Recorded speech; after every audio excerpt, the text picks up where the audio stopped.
আসসালামু আলাইকুম ওয়া রাহমাতুল্লাহি ওয়া বারাকাতুহু। ইয ইউগাশশীকুমুন নুআসা আমানাতাম মিনহু ওয়া ইউনাজ্জিলু আলাইকুম মিনাস সামাই মাআন। আল্লাহ রাব্বুল আলামিন বলেন, দেখো আমি আল্লাহ তোমাদেরকে কেমনে কেমনে সাহায্য করেছি। কয়েকদিন ধরে তোমরা ঘুমাও নাই, কারণ রমজানের দিন, রমজান মাসে সাহাবায়ে কেরাম রাত্রে ঘুমাইতেন না, বেশি বেশি ইবাদত করতেন। ওই রমজান মাসে বদরের যুদ্ধ, আল্লাহ পাক বলেন তোমরা অনেক দিন পর্যন্ত রাত্রে এরকম ঘুমাও নাই, দিনের বেলা পরিশ্রম করে যাচ্ছিলে। তোমাদের এই যুদ্ধের ময়দানে আসার পরেও আর ঘুমানোর সময় নাই। তোমাদের মনে বিভিন্ন ধরনের ভয়, বিভিন্ন ধরনের চিন্তা, হঠাৎ হঠাৎ উদ্রেক হচ্ছিল। ইয ইউগাশশীকুমুন নুআসা, আল্লাহ রাব্বুল আলামিন বলেন হঠাৎ করে আমি আল্লাহ তোমাদের মধ্যে একটা তন্দ্রা দিয়ে আচ্ছন্ন করে দিলাম। সুবহানাল্লাহ। হঠাৎ করে আল্লাহ পাক ওই দিন রাত্রে সাহাবায়ে কেরামদের মধ্যে একটা তন্দ্রার ভাব, হঠাৎ একটা ঘুম সাহাবায়ে কেরামদের চলে আসছে। আমানাতাম মিনহু, এই তন্দ্রাটা আমি আল্লাহর পক্ষ থেকে তোমাদের জন্য বড় আমানত ছিল। সুবহানাল্লাহ। মানে এই তন্দ্রার মাধ্যমে তোমাদের মনে যে সকল দুশ্চিন্তা আসতেছিল এগুলো সব দূর করে দেওয়া হয়েছে। মানে তোমাদের ব্রেনটা একেবারে স্বচ্ছ হয়ে গেছে, পরিষ্কার হয়ে গেছে, যাতে তোমরা এই জিহাদের প্রতি আরো বেশি মনোযোগী হতে পারো। এদিকে তোমাদের পক্ষে মুমিনদের দিকে আমি দিয়ে দিছি একটা সুন্দর তন্দ্রা, আর ওই দিকে করেছি ওয়া ইউনাজ্জিলু আলাইকুম মিনাস সামাই মাআন। ওই দিকে কাফেরদেরকে আমি দুর্বল করে দিছি রাত্রেই। সকালে যুদ্ধ করার আগে রাত্রে আমি আল্লাহ এদেরকে দুর্বল করে দিছি। কিভাবে? ওয়া ইউনাজ্জিলু আলাইকুম মিনাস সামাই মাআন, আমি ওই দিন রাত্রে হঠাৎ করে আসমান থেকে বৃষ্টি নাজিল করে দিছি। সুবহানাল্লাহ। এই বৃষ্টিটা মুমিনদের কল্যাণ হয়েছে, মুশরিকদের দুর্বল হয়ে গেছে। কারণ যারা বদরের ময়দানে গেছেন তারা দেখছেন বদরের ময়দানটা এক পাশে পাহাড়, এক পাশে নিচু। আল্লাহ রসুল সাল্লাল্লাহু আলাইহি ওয়াসাল্লাম সাহাবীদেরকে নিয়ে উপরে অবস্থান নিয়েছিলেন, আর কাফেরেরা নিচে অবস্থান নিয়েছিল। এই বৃষ্টিটা আসার কারণে সাহাবায়ে কেরামের, নবী সাল্লাল্লাহু আলাইহি ওয়াসাল্লামের কোনো অসুবিধা হয়নি, কিন্তু কাফেরেরা নিচে অবস্থান করার কারণে এই বৃষ্টিতে তারা কাদার মধ্যে পড়ে গেছে। মানে একবারে পানিও জমে গেছে, কাদা হয়ে গেছে, উপরের থেকে মাটি ধুলাবালি এসে মানে তাদের অবস্থাটা অনেক দুর্বল হয়ে গেছে রাত্রে। লিয়ুতাহহিরাকুম বিহি ওয়া ইউযহিবা আনকুম রিজজাশ শাইতানি ওয়া লিয়ারবিতা ফি কুলুবিকুম ওয়া ইউসাব্বিতা বিহিল আকদাম। আল্লাহ পাক বলেন এই যে দুই দিকে দুইটা কাজ করে দিলাম আমি রাত্রে বেলায়, তোমাদেরকে একটি গভীর তন্দ্রা দিয়ে তোমাদেরকে আমি স্বচ্ছ করে দিলাম, পরিচ্ছন্ন করে দিলাম, ওই দিকে বৃষ্টি দিয়ে তাদেরকে দুর্বল করে দিলাম। এর পিছনে তো উদ্দেশ্য হলো আমি আল্লাহ চেয়েছিলাম লিয়ুতাহহিরাকুম বিহি, তোমাদেরকে আমি আল্লাহ একেবারে পবিত্র করে দিব। সুবহানাল্লাহ। তোমাদেরকে তাতহীর করে দিব, তোমাদেরকে পবিত্র বানিয়ে দিব।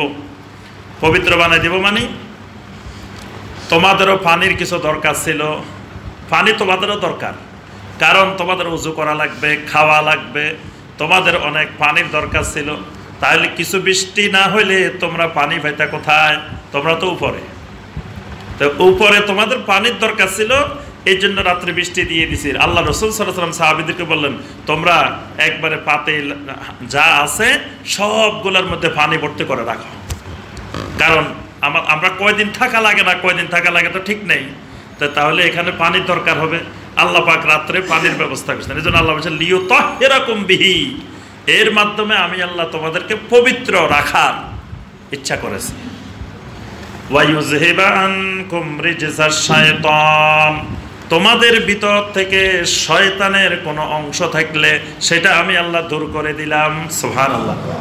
মানে এই তন্দ্রাটার মাধ্যমে শয়তানের কোনো ওয়াসওয়াসা যেন তোমাদেরকে আর গ্রাস করতে না পারে, তোমাদের মনোবলটা যেন শক্তিশালী হয়ে যায়। ওয়ালিয়ারবিতা ফি আলা কুলুবিকুম, তোমাদের অন্তরের ভিতরে, কালবের ভিতরে আমি সংযোগ স্থাপন করে দিতে চাচ্ছিলাম। সুবহানাল্লাহ। কারণ একটা জিহাদের ময়দানে বিজয়ের জন্য সবচেয়ে বেশি দরকার টিম স্পিরিট। যেই 300 কয়েকজন আছি, এই 300 কয়েকজনের মধ্যে অন্তরের ভিতরে একটা সংযোগ, একজনের সাথে একজনের সম্পর্ক, একজনের বিপদে আরেকজন দৌড় দিবে, একজনকে সহযোগিতা করার জন্য আরেকজন দৌড়ায় যাবে এবং নবী সাল্লাল্লাহু আলাইহি সাল্লামের নির্দেশনা ফলো করবে। এই কাজটা আমি আল্লাহ তোমাদেরকে রাত্রে তৈরি করে দিছি। ওয়ায়ুসাব্বিতা বিহিল আকদাম, আর তোমাদেরকে ওই মোকাবেলার ময়দানে তোমাদের পাগুলাকে আমি সাবেত রাখতে চেয়েছিলাম। সুবহানাল্লাহ।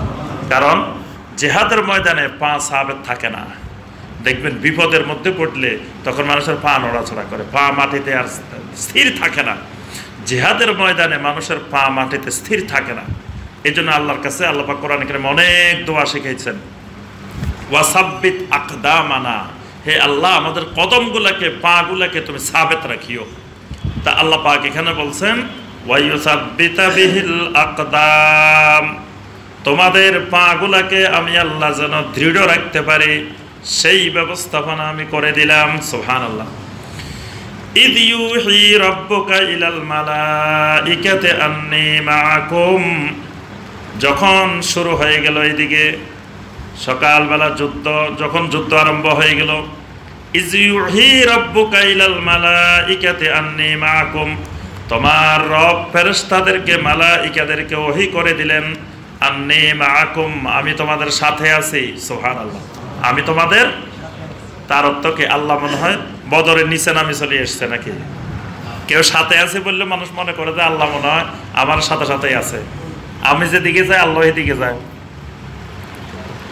এই সাথে থাকা এটি আল্লাহ রাব্বুল আলামিনের একটা গুরুত্বপূর্ণ সিফাত, আল্লাহর একটা গুরুত্বপূর্ণ সিফাত। আল্লাহ রাব্বুল আলামিনের অনেকগুলো সিফাত আছে, অনেকগুলো সিফাতের নাম আছে, অনেকগুলো আল্লাহ পাকের সুন্দর সুন্দর সিফাত আল্লাহ পাক ব্যবহার করছেন। তার মধ্যে একটা হলো সাথে থাকা। এটা মানুষ যেমন সাথে থাকে এরকম সাথে থাকে না, আল্লাহর সাথে থাকাটা আল্লাহর মতো, এটা কোনো মাখলুকের মতো নয়। লাইসা কামিসলিহি শাই, আল্লাহর কোনো সিফাত কোনো মাখলুকের মতো নয়। আল্লাহ রাব্বুল আলামিন মালাইকাদেরকে বলে দিলেন আন্নী মাআকুম, আমি তোমাদের সাথে আছি। ফাসাব্বিতুল্লাযীনা আমানু, তোমাদের কাজ হলো তোমরা ঈমানদারদেরকে, মুমিনদেরকে সাবেত রাখবা। সুবহানাল্লাহ। ঈমানদারদেরকে তোমরা এই যুদ্ধের ময়দানে সাবেত রাখবা, দৃঢ় রাখবা, প্রতিষ্ঠিত রাখবা, এটাই হলো তোমাদের কাজ।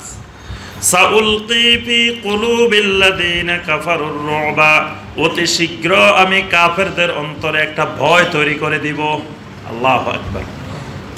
মুমিনেরা সংখ্যায় হলো 300 কয়েকজন, তাদেরকে দেখাই দিব 3000-এর মতো। সুবহানাল্লাহ। মানে দেখলে তারা ভয় শেষ।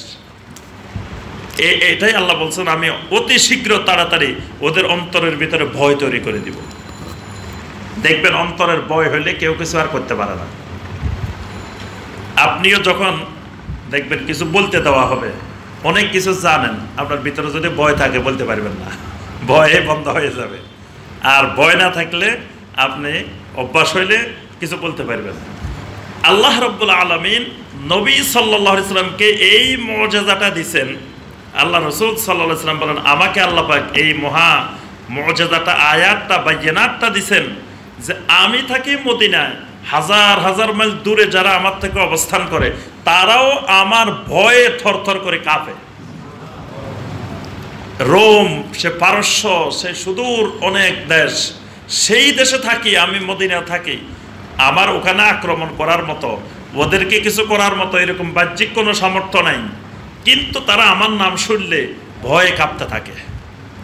এইটার নাম হলো আল-আমন। আল্লাহ পাক যখন ঈমানদারদেরকে নিরাপত্তা দেন, আল্লাহ পাক এইভাবে নিরাপত্তা দেন। মানে ঈমানদার থাকে কম, কিন্তু কাফেররা এই ঈমানদারদেরকে ভয় করে, কাফেরদের অন্তরে আল্লাহ ভয় তৈরি করে দেয়। কিন্তু ঈমানদাররা যখন শিরিক করা শুরু করে, কুফরি করা শুরু করে, আল্লাহ কাফেরদের অন্তর থেকে ওই ভয়টা তুলে নেয়। ভয় তোলার পরেই ওই কাফেররা সাহস করে ঈমানদারদের গায়ে হাত তোলার। কিন্তু যতক্ষণ পর্যন্ত কাফেরদের অন্তরে আল্লাহ ভয় তৈরি করে রাখে, ততক্ষণ দুনিয়ার কোনো কাফের মুশরিক মুসলিমের গায়ে হাত দেওয়ার সাহস করে না। এই জন্য আল্লাহ পাক সূরা আল-আনআমের 82 নম্বর আয়াতে কারিমায় বলছেন, আল্লাযীনা আমানু ওয়া লাম ইয়ালবিসু ঈমানাহুম বিযুলমিন উলাইকা লাহুমুল আমনু ওয়া হুম মুহতাদুন। যে মানুষগুলো ঈমান এনেছে, ঈমান আনার পরে ওই ঈমানটাকে কোনো শিরকের সাথে মিশ্রিত করে নাই, উলাইকা লাহুমুল আমনু, এই মানুষগুলোর জন্য আমি আল্লাহর কাছে রয়েছে নিরাপত্তা। সুবহানাল্লাহ, আল্লাহ পাক এদেরকে নিরাপত্তা দিবেন। কিন্তু এই মানুষগুলো যদি শিরক করা শুরু করে, তাহলে আল্লাহ রাব্বুল আলামিন আল্লাহর নিরাপত্তা তুলে নেবেন, কাফেরদের হাতে আল্লাহ ছেড়ে দিবেন।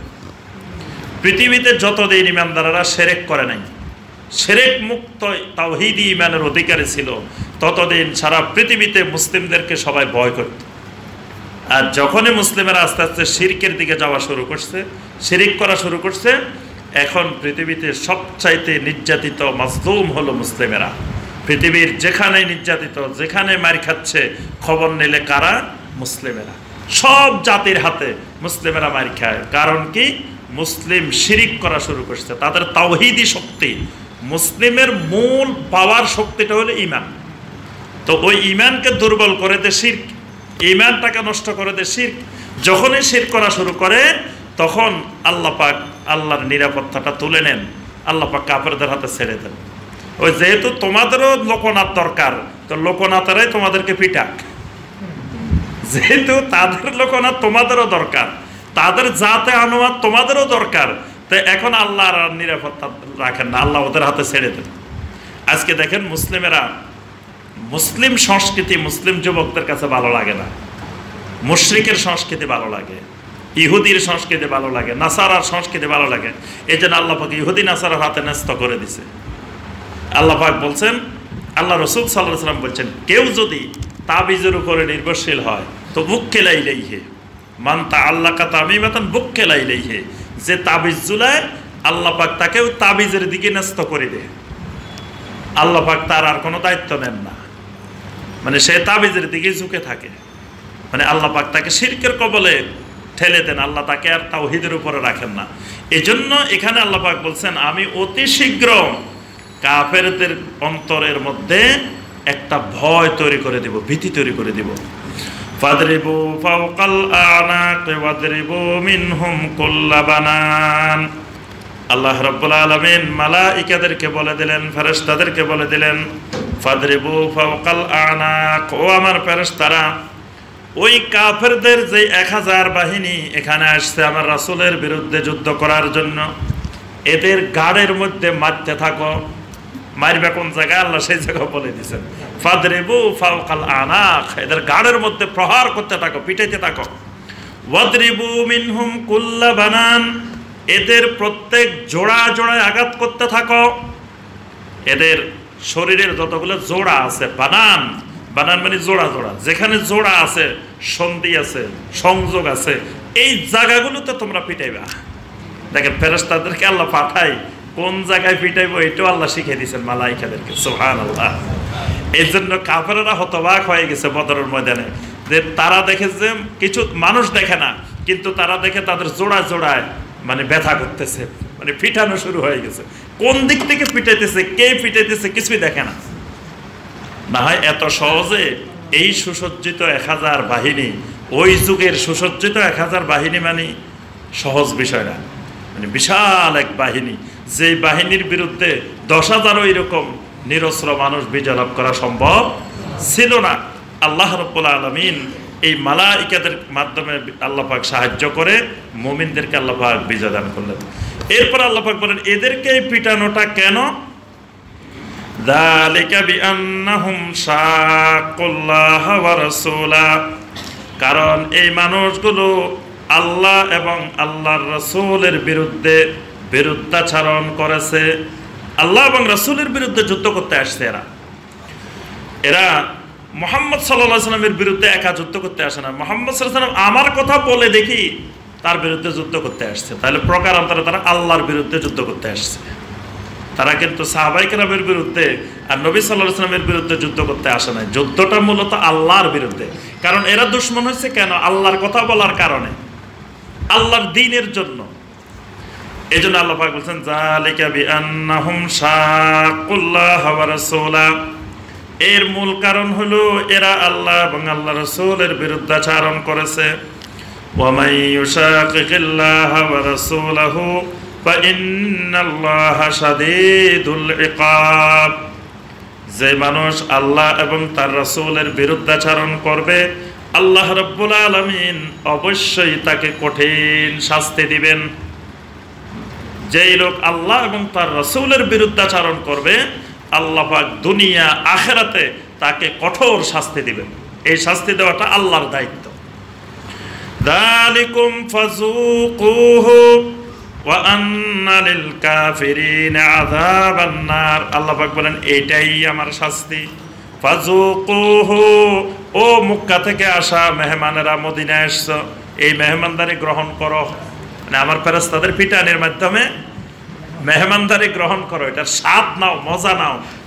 ওয়া আন্না লিল কাফিরিনা আযাবান নার, আর যেটা এখানে মরিবা সেটা আবার স্থায়ীভাবে জাহান্নামের মজা পাইবা। আবু জাহেল এই জায়গায় মরছে। আবু জাহেলকে কোথায় পালানো হয়েছে? ওই জায়গায় আবু জাহেলকে যে জায়গায় পালানো হয়েছে ওই জায়গায় এখনো একটা ঘর আছে, ছোট একটা ঘর আছে, ঘরের ভিতরে টয়লেট আছে। ওই টয়লেট এখন বন্ধ, টয়লেট ব্যবহার করার উপযোগী নেই, কারণ মানুষ গেলে কয় আবু জাহেলের কবরে একটু টয়লেট করে যায়। তো এখন বর্তমানে এটা বন্ধ করা আছে। তবে ওই জায়গাটার মধ্যে এখানে একটা কূপ ছিল, একটা গর্ত ছিল। এই গর্তটার ভিতরে তখন টয়লেট ছিল না, যে সময় আবু জাহেলকে পালাইছে ওই সময় এটা ছিল একটা কূপ। ওই কূপের ভিতরে তাকে নিক্ষেপ করা হয়েছে। পরবর্তীতে এখানে আপনার তুর্কি আমলে তখন এখানে এই কূপটাকে কেন্দ্র করে বদরের এখানে যারা দর্শনার্থীরা আসতো, দেখতে আসতো, যারা জিয়ারত করতে আসতো, এদের জন্য এখানে একটা টয়লেটের ব্যবস্থা করছিল। তা আল্লাহ পাক বলছেন ওয়া আন্না লিল কাফিরিনা আযাবান নার, এই তো মজা হলো প্রথমে এখানে পিটানো, এরপরে যারা এখানে মারা যাবে কুফরি অবস্থায় তাদের জন্য আল্লাহ রাব্বুল আলামিন জাহান্নামের শাস্তির ব্যবস্থাও করে রেখেছেন। নাউযুবিল্লাহ।